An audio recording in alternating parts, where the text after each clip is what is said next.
할렐루야. 할렐루야. 우리 하나님께서는 우리의 모든 성도들의 가정이 화목된 가정, 즐거운 가정, 행복한 가정이 되기를 원하고 있습니다. 가족이 뭘까요? 영어로 얘기하면 패밀리라고 얘기를 하고 있습니다. 이 패밀리라는 이 뜻은 father, 아버지, mother, 어머니, 그리고 I love you, 사랑합니다, 이런 뜻을 가지고 있습니다. 그래서 아버지, 어머니, 나는 당신을 사랑합니다, 이 뜻이 바로 패밀리예요.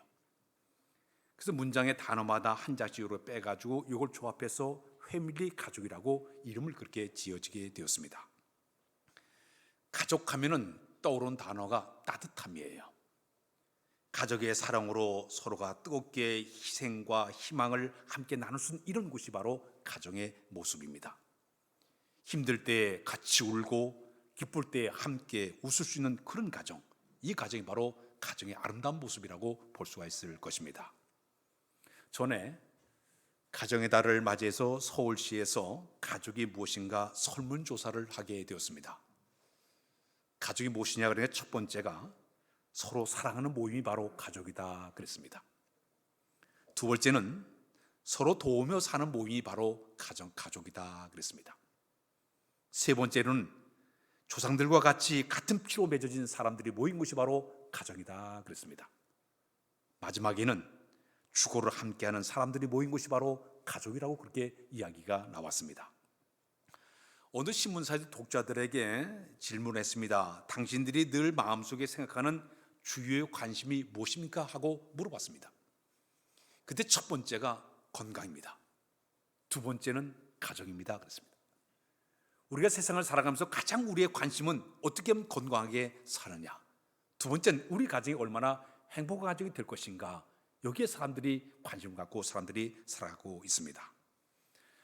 사회학자들의 말에 의하게 되면 행복한 가정이 되려고 하면 네 가지의 기능이 있어야만이 행복한 가정을 만들 수 있다고 얘기를 하고 있습니다.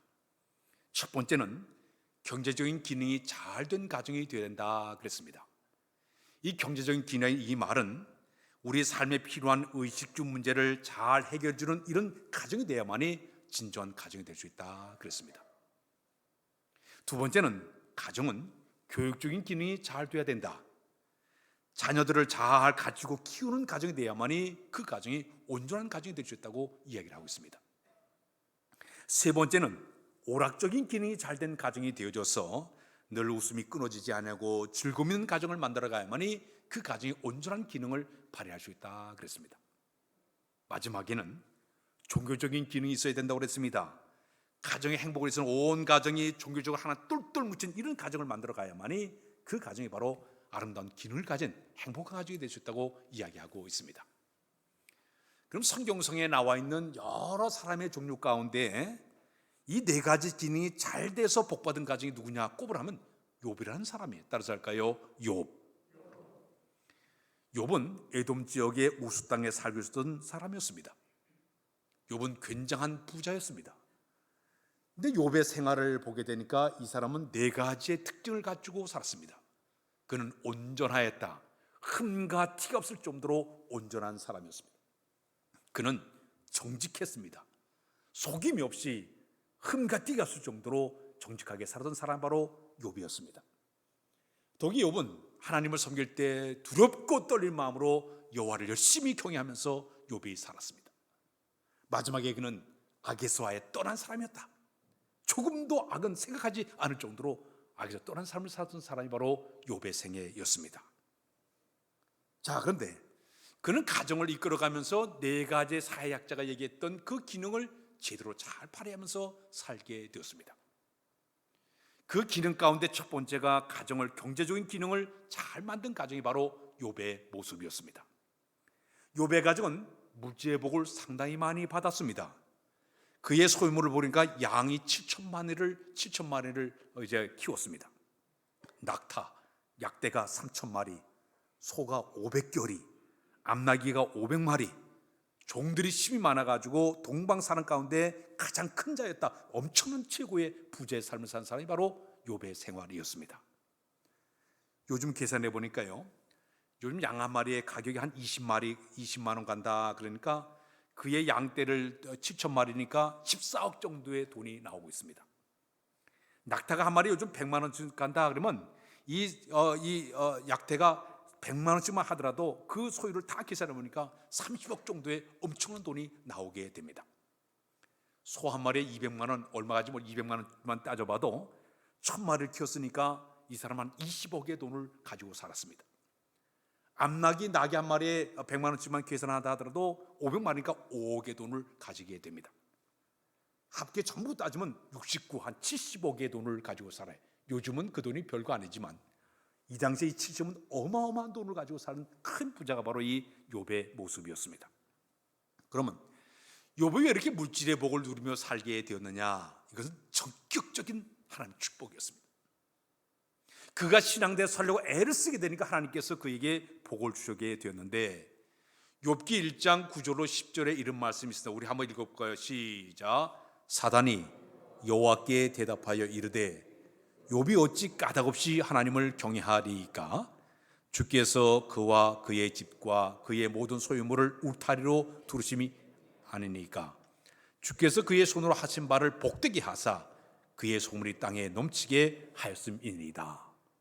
이 말은 무슨 말인가 하면 여기 복을 받은 비결이 있습니다. 하나님께서 그의 집안에 울타리를 딱 쳐가지고 그 집안에 하나님께서 여러 가지로 물질이 빠져나가지 않게끔 간팔로 하나님이 붙잡아 줬고, 우리 하나님께서 그 가정에 복의 복을 더 주다 보니까 그 집안의 모든 문제가 복의 복에 넘치는 축복을 받은 사람이 바로 욥의 생애였습니다.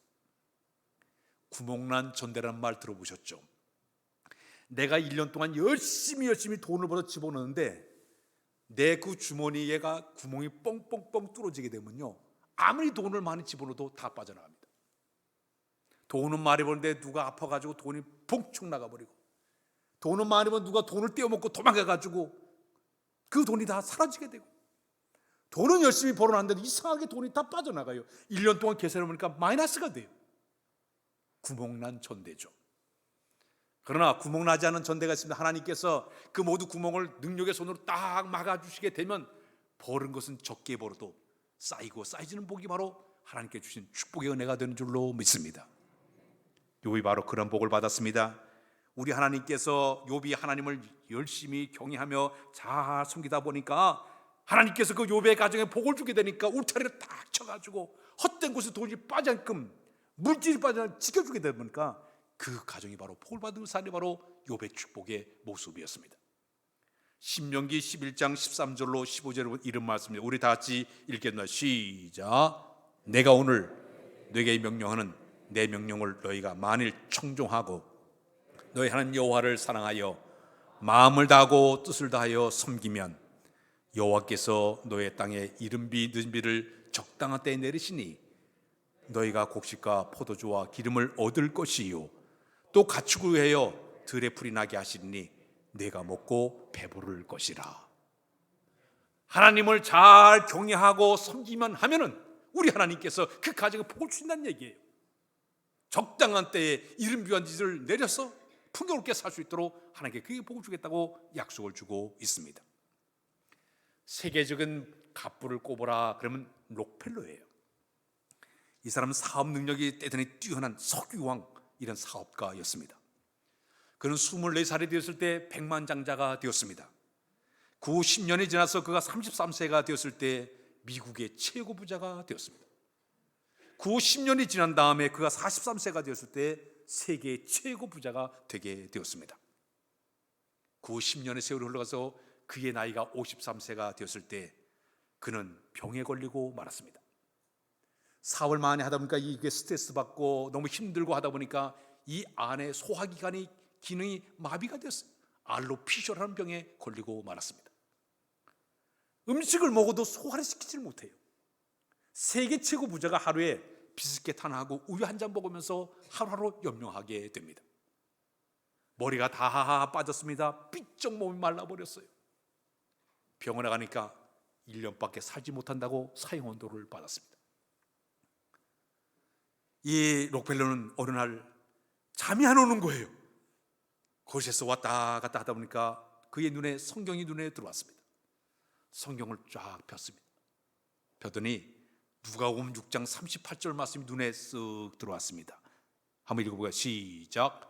주라, 그러면 너에게 줄 것이니 곧 후이되어 누르고 흔들어 넘치도록 하여 너에게 안겨주리라. 너의 헤아리는 그 헤아림으로 너희도 헤아림을 도로 받을 것임이니라.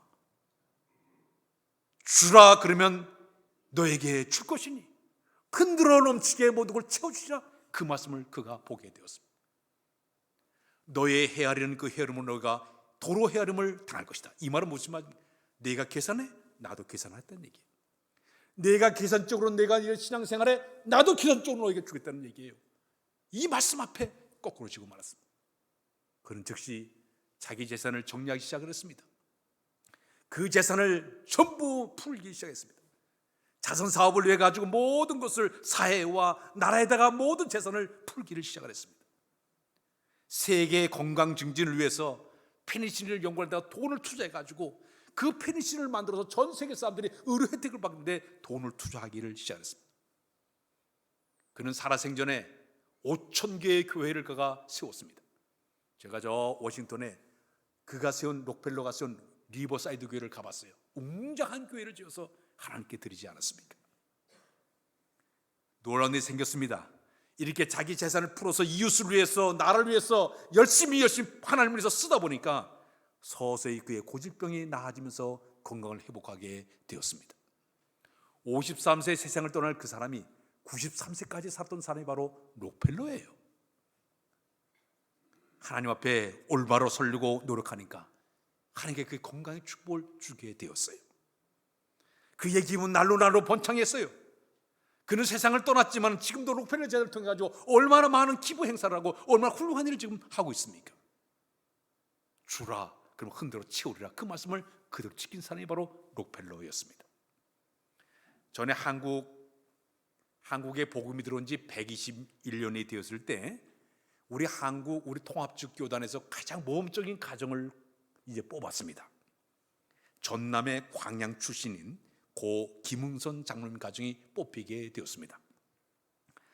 이 장로님으로 딱 피택을 받았어요. 그래서 이제 안수받고 장립을 한 다음에 첫째 주일날 그가 여기서 대표 기도를 하게 되었습니다. 기도를 하러 올라가는데 양복이 없는 거예요. 잠바를 걸치고 올라가서 기도하니까 그 복장 때문에 정성스럽지 못하다 퇴짜 맞았어요. 장로님 저 뒤에 가서 예배 시간을 눈물을 흘리면서 기도해서 하나님, 이 가난이 나에게 멈추게 해주십시오. 돈이 없어가지고 양복 사입을 돈이 없어가지고 잠바 입고서 예배를 그렇게 못했으니까 눈물을 흘리면서 이 가난을 내가 자녀에게 물리지 않게 해달라고 기도를 했어요. 그 후에 8명의 남배들을 오직 기도와 말씀으로 그들을 양육하기를 시작했습니다. 오직 기도와 말씀으로 아이들을 잘 양육해놨더니 훗날 어떻게 되냐 하십니까? 모두 8명의 자녀가 교회 장로님과 권사님이 되게 되었는데, 첫째 아들 김홍규 장로님은 호남 기독 학원의 이사장님이 되었고, 둘째 장로님은 김병규 장로님인데 주식회사 명보회사의 회장님이 되었고, 셋째 아들 김성규 장로님은 건설회사의 사장님이 되게 되었고, 넷째 아들 김민규 장로님은 국회의원이면서 가스공사 회사 사장이 되었고, 그 다음에 막내 아들 김승규 장로님은 법무부 장관을 지냈고 국정원장까지 지내신 분이에요.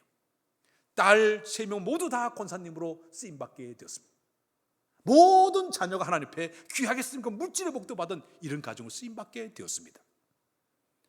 사랑하는 여러분, 우리 가정이 경제적으로 풍요롭게 사는 것은 여호와의 축복이 되는 줄로 믿습니다. 이 복을 누리시기를 바랍니다.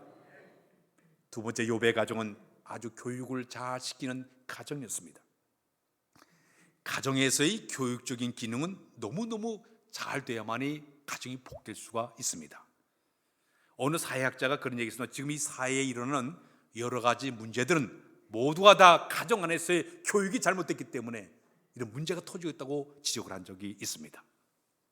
그런데 욥은 가정교육을 어떻게 시킨가 봤더니 오늘 본문의 5절에 보게 되면 1장 5절 시작.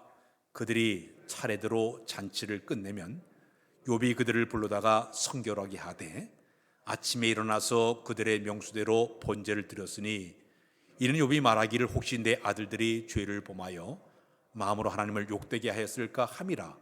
욥의 행위가 항상 이러하였더라. 욥이 하나님께서 복을 주셔서 자녀가 10명이었어요. 아들이 7명, 딸이 3명이었습니다. 근데 이 아들들, 딸들이 이제 생일 때가 되면 가족들이 다 모여, 엄마 아빠 다 모여가지고 잔치를 벌입니다. 잔치가 끝나게 되면 욥이 그 다음 날이 되게 되면 혹시 이 아이들이 어제 잔치를 보면서 범죄, 죄를 범했을까 염려가 되어서 다음 날 아침에는 아이들을 한 명씩 부르다가 하나님께 번제를 드리면서 성결의식을 행하는 거예요. 하나님, 이 아이들이 어젯밤에 잔치하면서 죄를 범했을까 염려됩니다. 이 아이들을 성결케 하시고 깨끗게 하여 주옵소서. 양을 잡아가지고 번제를 드리면서 제사를 드렸어요. 명수대로 10명의 자녀를 전부 다 하나님께 제물을 드리면서 성결의식을 행하게 되었습니다. 욥은 가정 안에서 자녀들을 어떻게 교육을 시켰는가 보니까 화목을 위해서 함께 가족이 모이는, 온 가족이 자꾸 모이는 이런 교육을 시킨 사람이 바로 욥이에요. 요즘 얼마나 바쁜 시대입니까? 가족 모이기가 왜 이렇게 힘든지 몰라요. 전화하면 나 어디가, 너 어디가 이러니까 못 모여요. 요즘 명절 때도 못 모여요, 요즘 시대가. 자, 근데 욥은 이 가족들이 화목하기 위해서도 전부 너희들이 생일 때는 다 모여라, 온 식구가 함께 모여서 화목하자, 모이는 훈련이에요. 이것도 바로 가정교육의 일환이었습니다. 우리나라의 세상을 떠난 고 현대그룹의 고 정주영 회장님은 살아생전에 자기 아들들 가족들이 매일 아침은 와서 식사하고 회사 가라, 전부 아들들이 와서 아침 식사를 같이 하고 회사 나갔다고 전해지지 않습니까? 욥은 가족의 화목을 위해서 함께 형제들, 가족들이 모이는 훈련을 철저하게 그들에게 시켰습니다. 두 번째는 음식을 나누면서 서로 간에 화목을 유지하게끔 만들었습니다. 사람이요, 음식 나누면서 인상 쓴 사람 별로 없어요. 먹다 보면 하하호 웃게 돼요. 우리 교회도 이 코로나 기간 동안에 예배 드리고 나서 식사도 못했더니 다 예배 때 얼굴이 다 어두웠어. 근데 몇 주 전부터 우리 교회가 이제 점심 식사를 하니까 식사를 먹으니까 얼굴이 펴졌어.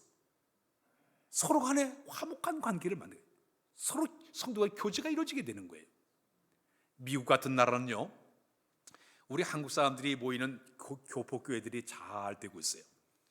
잘 되는 이유를 보니까 주일날이 되게 되면 각 가정들이 뭐를 해놓으면 반찬을 하나씩 해와요. 어떤 사람은 깍두기, 어떤 사람은 콩나물, 잡채, 한국 음식을 전부 받아 주일날 예배당에 예배를 드려요. 예배 끝나게 되면 휠로십이라 해서 전부 음식을 나눠 먹어요. 그래서 그 교포들이 가지고 뭐 유학생들 교포들이 생활하다가 또 새로 이사 가서 생활하다가 예배당에 가기만 하면 전부 미국말 듣다가 한국말로 얘기하고 한국 음식 먹고, 그러니까 그게 즐거워가지고 예배당이 잘 된다는 얘기예요. 음식을 통해서 서로 화목된 관계를 만드는 것이 두 번째 교육의 방법이었습니다. 욥은 또 하나의 그들에게 교육시킨 성결의식을 갖췄습니다. 잔치가 끝나게 되면 혹시 이 아이가 범죄했을까 염려되어서 한 명씩 데려다가 성결의식을 하면서 너의 신앙을 한번 점검해야 돼, 너 자신을 돌아봐야 돼, 이것을 그들에게 철저하게 교육을 시킨 것이에요. 신앙 교육을 시킨 사람이 바로 욥의 생활이었습니다. 여러분들 가정에서 여러분들의 자녀를 어떻게 지금 교육을 시키고 있습니까? 어떤 교육을 시키고 있습니까? 우리의 교육의 목표가 지금 어디 있습니까? 여기는 욥의 신앙의 모습은 뭐냐? 철저히 아이들에게 예배의 삶을 가르쳤어요. 성결의식을 통해서 너희는 하나님께 깨끗한 삶을 살아야 돼, 이것을 아이들에게 교육적으로 그들을 시킨 것이 바로 욥의 모습이었습니다. 남자아이들은 아버지가 하는 모든 행동, 삶을 이렇게 보면서 자기의 미래를 꿈을 꾸는 것이 바로 자녀들의 모습이에요.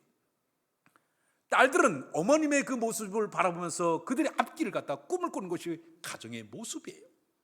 내가 아버지로서, 어머니로서 내가 자녀가 어떤 본을 보이면서 여러분들이 살아가고 있습니까? 어떤 아버지가 아들이 그렇게 늦게 일어나고 게으름 떨고 아주 말을 안 들어요. 그래서 여기는 아버지가 아들에게 교육을 시키려고 뭐라고 하면 아침에 일찍 일어나서 아들이 이제 잠잘 때 열심히 마당을 쓸어가지고 이 아이들 따랐으면 좋겠다, 그런 마음으로 열심히 이제 이 빗자루질 했습니다. 아들 늦게 일어나니까 아버지가 청소하고 있어요. 부끄러운 마음이 있어가지고 자기가 아버지 따라가지고 훗날 따라했다고 그래요. 이건 옛날 얘기예요. 요즘 애들 보게 되면요, 안 따라요. 초등학교에서 교장 선생님께서 애들 교육상 점심시간이 되게 되면 이곳저곳 다니면서 교장 선생님이 이렇게 휴지를 주었습니다. 아이들이 이렇게 보니까 교장 선생님이 휴지를 주고 있으니까 희끗희끗 여기를 보는 거예요. 또 겸연 쪼고 하고 그래요. 그들이 며칠쯤 지나고 나니까 여기 이 아이들이 뒤에서 낄낄낄낄 웃는 거예요. 더 지나니까 이 아이들이 선생님 저기 가면 휴지가 더 많이 있어요, 저리로 가세요. 요즘 아이들이 그래야 되는 거예요. 가정교육은 어느 날 갑자기 되는 게 아니죠. 욥은 가정 안에서 철저하게 삶을 통해서 이 아이들에게 정직 교육을 시키고 하나님 섬기는 교육을 시키고 악에서 떠난 삶을 그들 가르치면서 철저하게 교육 기능을 잘한 사람이 바로 욥의 생활의 모습이었습니다. 뿐만 아니라 욥은 오락적으로 볼 때 즐거움 있는 가정을 만들려고 노력을 했습니다. 가정이 뭔지 아십니까? 가정은 저 바깥에나 회사에 가서 스트레스를 많이 받았던 남편, 아내, 또 아이들, 저 학교 공부하다 지친 아이들, 이 아이들이 가정에 돌아오기만 하면 그저 가정이 즐거울 때 스트레스가 싹 해소가 되게 될 거예요. 만일에 이 가정에 스트레스가 쌓이는 곳이 된다면 이 가정 안에 들어와 즐거움이 없게 되면 이 아이들이 다 뿔뿔이 터지고 남편도 집에 들어오고 싶은 그런 마음이 없을 거예요. 가정은 지친 사람들이, 힘든 사람들이 와가지고 그 모두 다 씻어낼 수 있는 이런 곳을 만드는 것이 바로 가정의 모습이죠. 제가 여러분들에게 이 즐거운 나의 집은 노래를 가끔 부를 때가 있지 않습니까? 우리 한번 봅시다. 즐거운 나의 집 한번 불러요. 찬송가는 아니지만 한번 불러보겠습니다.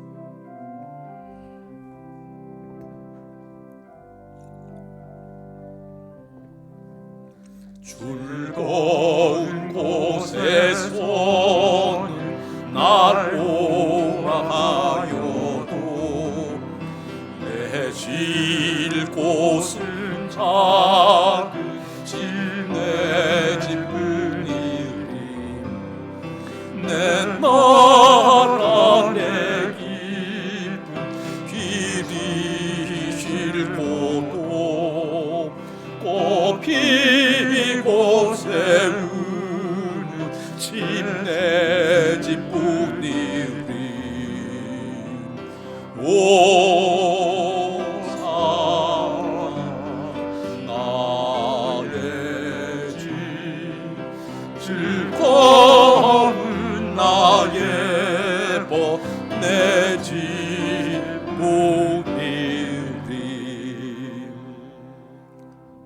이 노랫말은 영국의 헨리 비숍이라는 경이 이 노랫말을 작곡을 했습니다. 훗날에 미국의 배우 겸 극작가였던 존 하드 페이라는 사람이 이 노랫말을 이제 곡을 붙여가지고 세상에 내놓았어요. 이 노래가 1823년도에 나왔던 그런 노랫말이에요.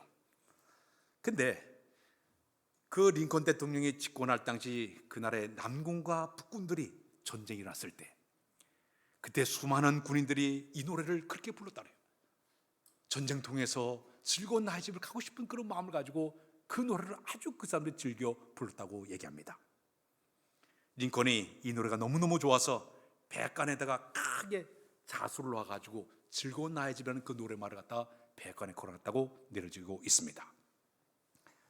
욥은요, 이 10명의 자녀들이 생일 때마다 모이게 되면 함께 음식을 먹고 대화를 하고 그러면서 서로 간에 만남의 가족을 통해 가지고 서로가 즐겁게 만나는 거예요. 그 형제들이 음식 먹고 집에 들어 다음 생일이 도록에 손꼽아게 되는 거예요. 만나면 좋은 친구 또 만났으면 좋겠다. 가면 즐거우니까 하하호 웃으면서 서로 즐거우다 보니까 화목되다 보니까 자녀들이 흩어지면 또 가고 싶어지는 거예요. 이런 분위기를 만든 사람이 바로 욥이었습니다. 우리나라 같은 경우 명절에 한 두어 번 정도 모이면 어떻게 모입니까?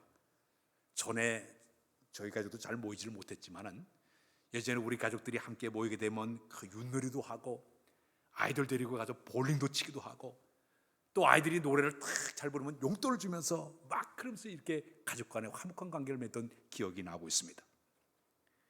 교회도 그런 것 같아요.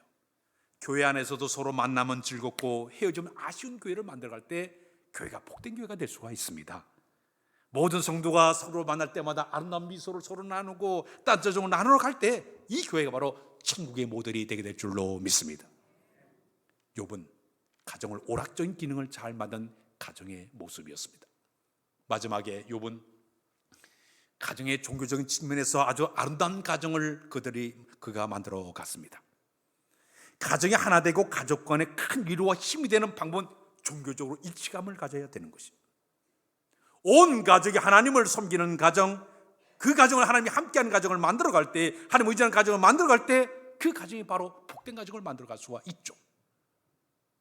저희 집의 식구들이나 우리 처가집 식구나 모두 보게 다 신앙생활 하다 보니까 명절 때 모이기만 하면은 교회 얘기예요. 신앙 얘기예요.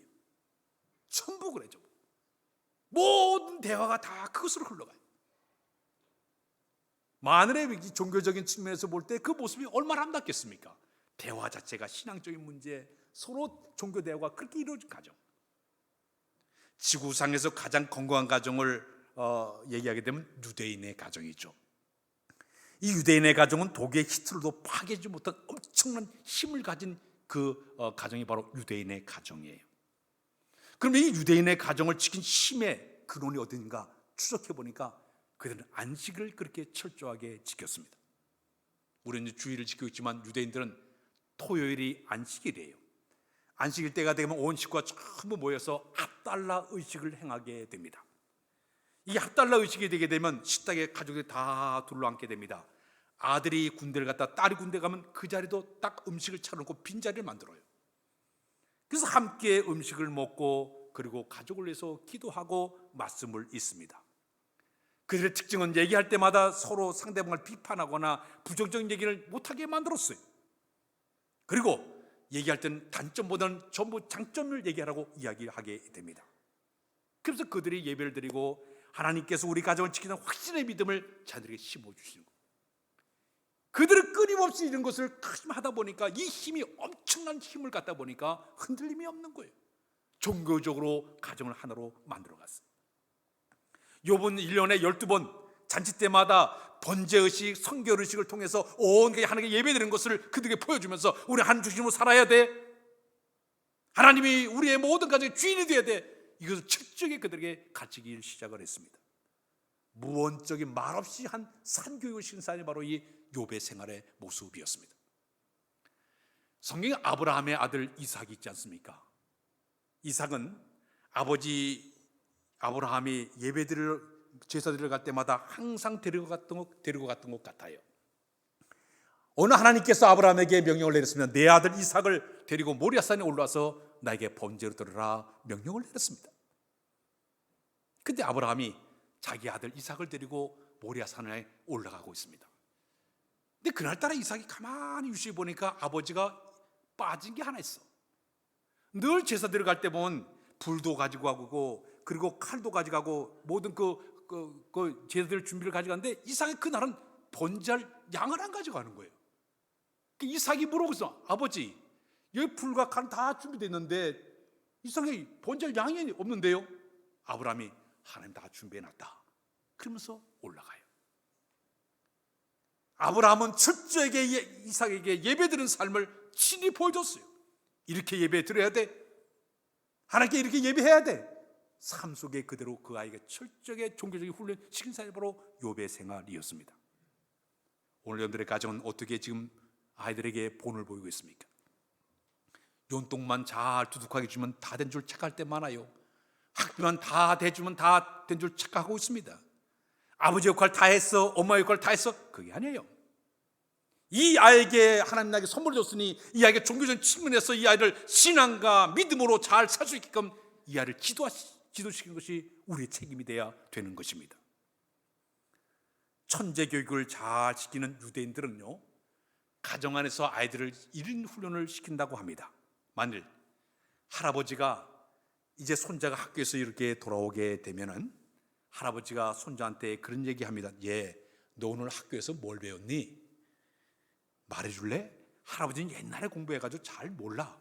그럼 아이가 학교에서 했던 얘기가 첫째 시간에는 뭐 배웠고, 둘째 시간에는 뭐 배웠고, 셋째 시간에는 뭐 배웠고, 참 얘기 설명을 해요. 그러면 여기는 할아버지는 너 참 나한테 아주 좋은 거 가르쳤어. 1,000원을 이렇게 줍니다.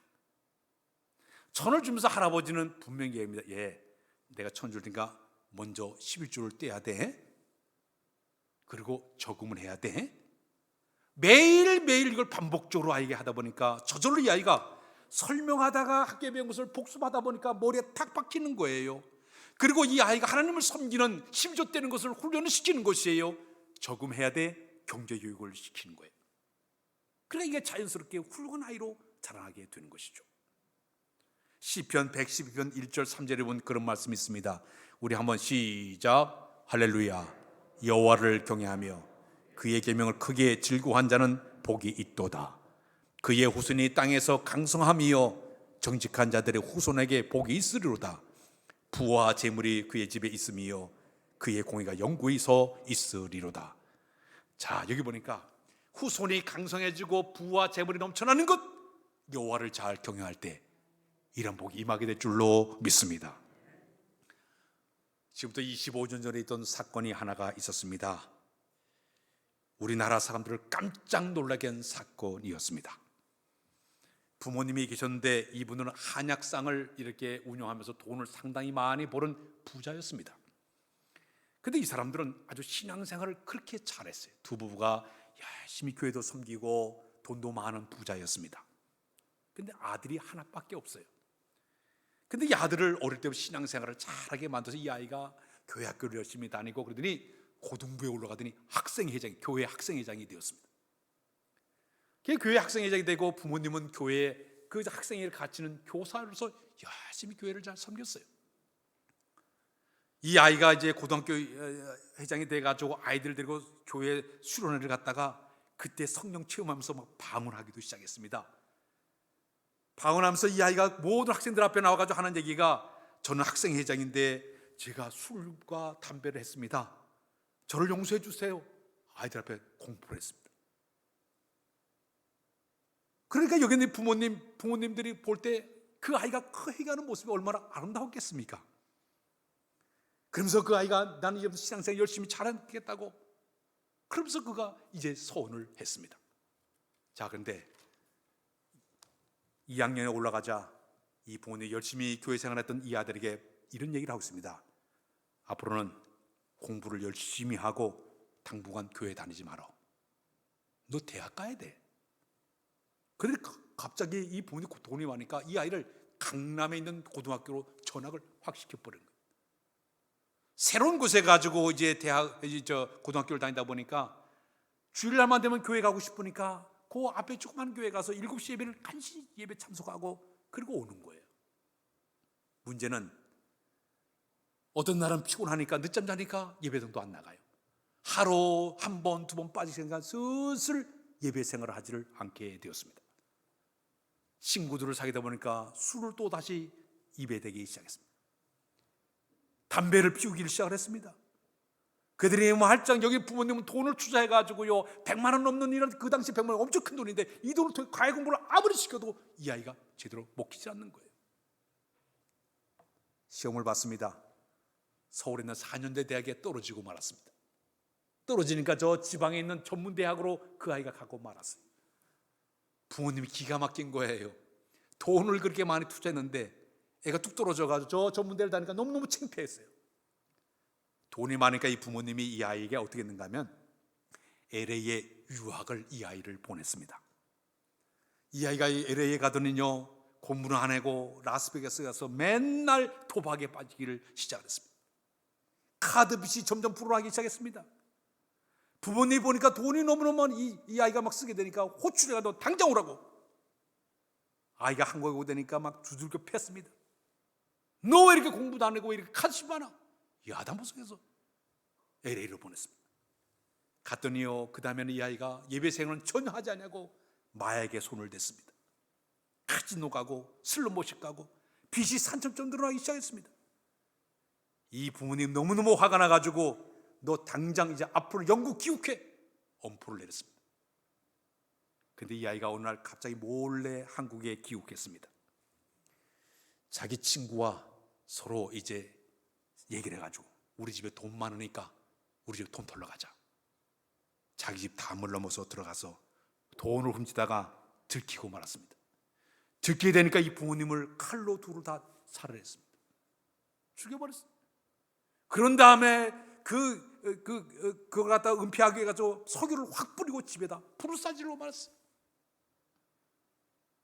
그 좋은 집에 부모님이 다 불에 타가지고 숨지고 말았어요. 결국 붙들리게 됐죠. 이 아이는 사형 판결을 받았습니다. 교도소에 수감이 되었습니다. 그 많던 재산은 전부 큰아버지 손으로 다 넘어가고 말았습니다. 그 아이가 감옥에 들어가 있을 때 고등학교 시절에 교육전사님을 했던 목사님이 그 교도소를 방문을 했습니다. 아이가 포승주에 꽁꽁 매여가지고 나왔어요. 그 아들에게 목사님이 너 지금도 하나님 믿니? 그랬어요. 그랬더니 예 믿어요. 내가 널 위해 계속 기도하고 있단다. 그랬더니 그 아이가 저 신앙생활 다시 했어요. 저 천국 갈 거예요. 그 아이가 얘기하는 거예요. 눈물 흘리면서 회개하는 거예요. 예배가 무너지게 되니까 끔찍한 일이 벌어지고 말이에요. 이 아이에게 예배의 삶을 제대로 보여주지 못했어요. 부모의 욕심이 대학 보내겠다고 이렇게 하다 보니까 아이의 신앙은 다 망가져버리고 말았어요. 오늘 사는 여러분 가정의 자녀들을 어떻게 지금 교육을 시키고 있습니까? 종교적인 기능 여러 가지 일이 많겠지만 이 아이를 철저한 신앙으로 잘 양육해서 여러분들 가정 명문가정 만드는 여러분들 가정 다 되시길 주님의 이름으로 부탁드립니다. 기도합니다. 주님, 욥의 가정처럼 명문가정 되기를 원합니다. 신앙을 중심으로 우리의 가정의 자녀들을 잘 양육하도록 인도하여 주어서 이 나라 민족업의 귀한 자녀로 우리가 잘 양육하는 부모가 되도록 인도하여 주옵소서. 예수 그리스도의 이름으로 기도하옵나이다. 아멘.